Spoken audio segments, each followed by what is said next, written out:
Feelings pride of India award 2017 Ahmedabad ખાતે તાજેતરમાં award વિતરણ કાર્યક્રમનું આયોજન કરાયું હતું।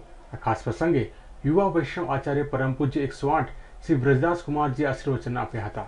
આ ખાસ પ્રસંગે ગુજરાત હાઈકોર્ટના જજ પ્રદીપ ભટ્ટ, રાજ્ય સરકારના મહિલા અને બાળ વિકાસ મંત્રી નિર્મલાબેન વાધવાણી, નવગુજરાત સમયના editor in chief Ajay Umat અને ગુજરાત સમાચાર અને એશિયન વોઇસ લંડનના પબ્લિશર અને એડિટરની હાજરીમાં વિવિધ એવોર્ડ્સ એનાયત કરવામાં આવ્યા હતા।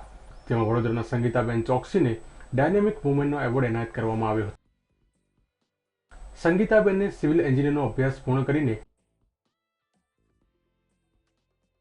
ટાઇલ્સ અને સેનિટરી વેસ્ટ બિઝનેસને એકલા હાથે સંભાળ્યો છે। બિલ્ડર હોવાની સાથે સાથે મહિલા સામાજિક કાર્યકર તરીકે તેમનું જાણીતું નામ છે,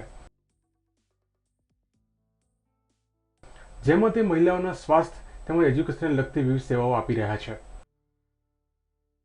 હાલમાં તે વૈષ્ણવ મહિલા સમાજના પ્રમુખની સાથે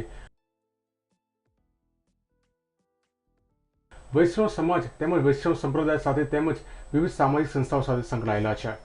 તેમને હાલમાં અમદાવાદમાં ડાયનેમિક વુમેનનો એવોર્ડ એનાયત કરવામાં આવ્યો હતો। એવોર્ડ મળતા તેમણે પરિવારની સાથે વૈષ્ણવ સમાજનું નામ રોશન કર્યું છે।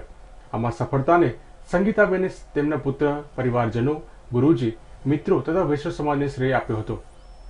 This award is really prestigious for me, and for me it's a lot. First of all, I would like to thank to Atul Bhai as well as Feelings Parivar. Okay, they have nominated and they have given the award of this, and I would like to thank people, my friends, my families, and my fans and my followers. They support me, they contribute me, and they always motivating me